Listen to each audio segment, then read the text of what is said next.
What is up, guys? MeatyLock here, and today we are back in action for another ARK update video. It's going to be freaking amazing. If you guys enjoy, make sure to smash the like button. I'd really appreciate it. It'd help me out tremendously. So today we're taking a look at the Titanosaur. This guy is absolutely freaking massive. By far the biggest creature on ARK. Now, this creature differs greatly from all the other creatures on ARK because you cannot permanently tame them. Once you tame them, you actually lose them once they lose their food, and you can't feed them. So they'll disappear between a 12-hour and 24-hour period. It just really depends on their level and how much food they actually got in the level. But they disappear eventually. So they're kind of like a temporary, I guess, amazing tame or temporary mobile fortress you would build for a raid, or just to have bragging rights, I guess. Once they do die, eventually you get half of your resources back from whatever you built on top of it. And if you want to actually paint the saddle, you have to paint it before you actually build anything on it. So yeah, that's actually a few neat little facts. As you can see, there's a Giga right here, right beside of it. You can tell the size difference between the Giga and the Titan, and it's definitely very, very, very large. These guys are absolutely massive. Now, you can't actually go gung-ho and tame this normally. Like, if you shoot trank darts in it or, anything else, it doesn't actually knock out. It gains torpor by bashing it, blunt force trauma bashing it in the face by cannonballs or ballistas or catapults, that kind of stuff. And probably the best way to do that would build a Quetz platform saddle and kind of just bombard it with a bunch of people. This is going to take quite a while depending on the Titan, and you actually have to hit it directly in the face. If you hit it anywhere on its body, it's actually pretty easy to kill, especially if you have about 8-10 people on catapults firing at its body. It dies pretty quickly. So yeah, you got to make sure you hit it directly in the face. Now, I did attempt this earlier, and all the stuff we were doing was doing 0 damage to it, so I'm not sure if that was a bug or what, but we could do, 0 torpor to it. We killed quite a few of them trying to tame them. But you have to bash them directly in the face. As you can see, this guy's getting really close to me with all that stuff, and it does massive torpor damage. Now, depending how much or what level it does different amounts of torpor damage. Let's go ahead and get out the magnifying glass. Now, I've done cheat give to me, so that means these guys will be just like if they were out in the wild here. As you can see, this has 50,000 torpor. Then we'll come over here to the level 75 one, and I think it has 272,000. Yeah, yep, right here, 272,000, and then the level 150 has almost 500,000 torpor. So this can take a while. So yeah, it's going to take quite a few cannonballs or anything else like that. Okay, so the best way to probably tame these guys is to trap them. So before you even engage, make a bunch of behemoth metal gates and metal doors, and just like build it around him. Try to get maybe a couple people, or if you're fast enough, build it in a square around him so he can't move. And then kind of build outwards. That way you can kind of trap him there and make sure he doesn't move around. Now, if you don't build it good enough, he can still kind of spin in circles and that kind of thing. But at least he won't be able to attack you, and you don't have to worry about, doing a lot of effort or spending a lot of effort and, trying to just follow it around and shoot with catapults.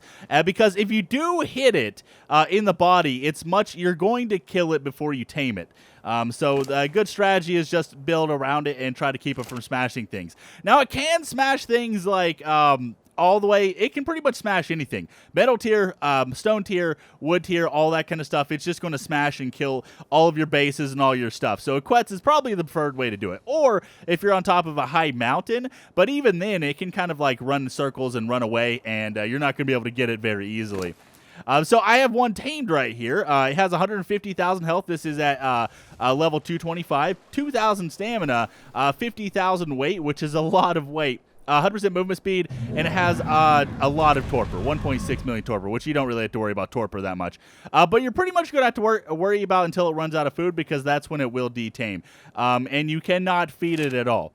Now, the platform here can have up to 250 structures on it, unless you've changed that in your configs. And it can have all structures except for pipes, auto turrets, plant species X, behemoth gateway, and industrial forge.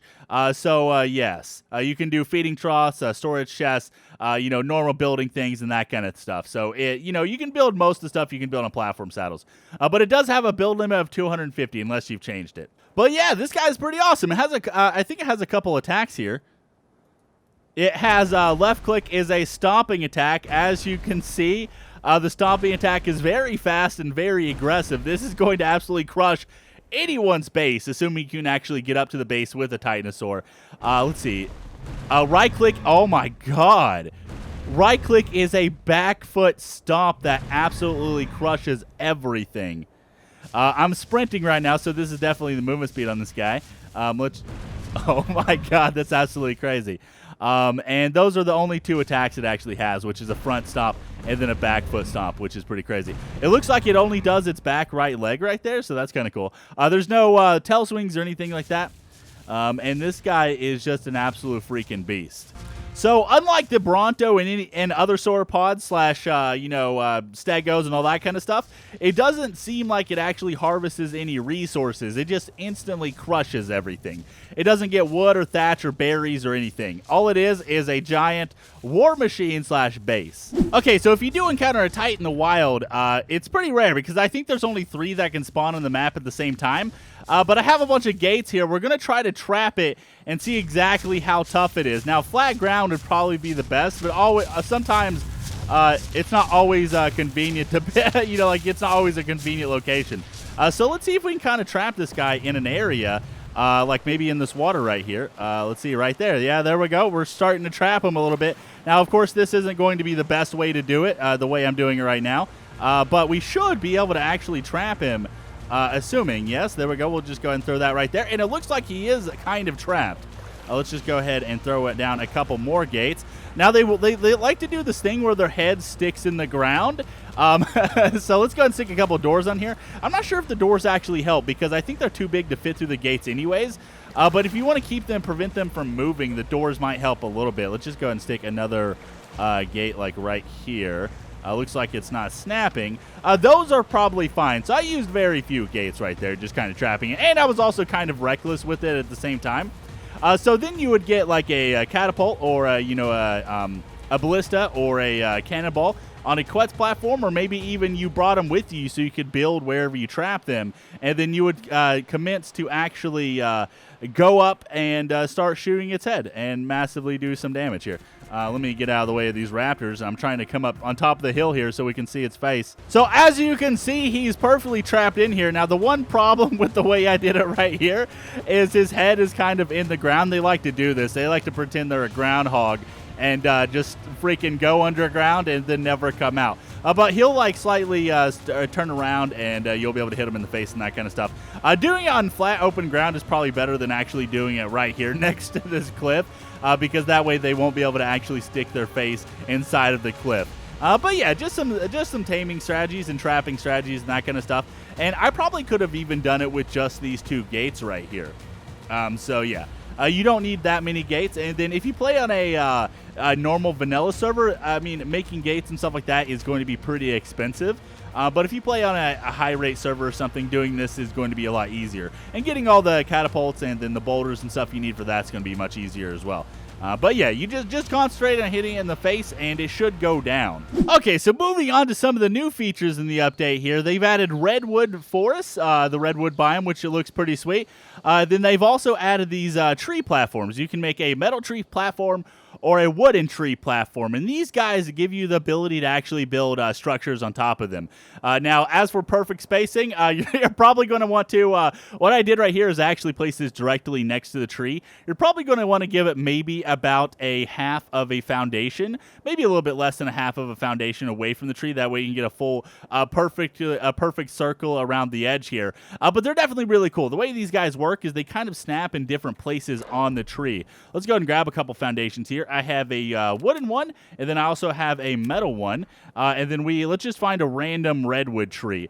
Now, they do snap in different locations. Let's just go ahead and put this guy right there. So you can see they snap in kind of like the same exact spot on the redwood tree, and then they snap upwards on the redwood tree as well. So let me stick this guy on this lone redwood tree right there. So it snaps right there. That's the actual wooden one. And it has some cool things underneath of it. It looks like it actually has like a little rope pulley system. And it has some like catch nets underneath of it. Then it has like a little nets on the edge to make sure that you don't kind of like fall through or whatever. Let's fly up here. And you can build on multiple sections of the tree.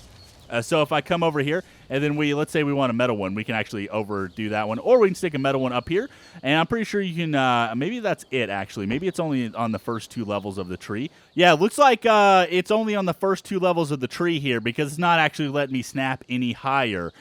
So yeah, that's kind of cool. I can also just directly snap up here as well. So you can have like a whole, treehouse forest area throughout the redwood forest and make all kinds of cool stuff. Now you can't actually snap directly onto this, so any sort of ceilings or anything like that does not snap onto this. You do have to actually use the foundations on these guys, so that's actually pretty sweet. Now, one of the other new things, they added tree tap sap, and this is what it looks like once you actually get some sap. But you can take the tree tap sap or the tree tap and stick it like right here, and you're going to slowly get tree sap over time, which is pretty cool. And I'm assuming you can just stick these all around the tree everywhere. Now, they do only snap in certain locations, and it seems like it's based on maybe it's based on different locations of the tree. You can't just like freeform put it anywhere on the tree.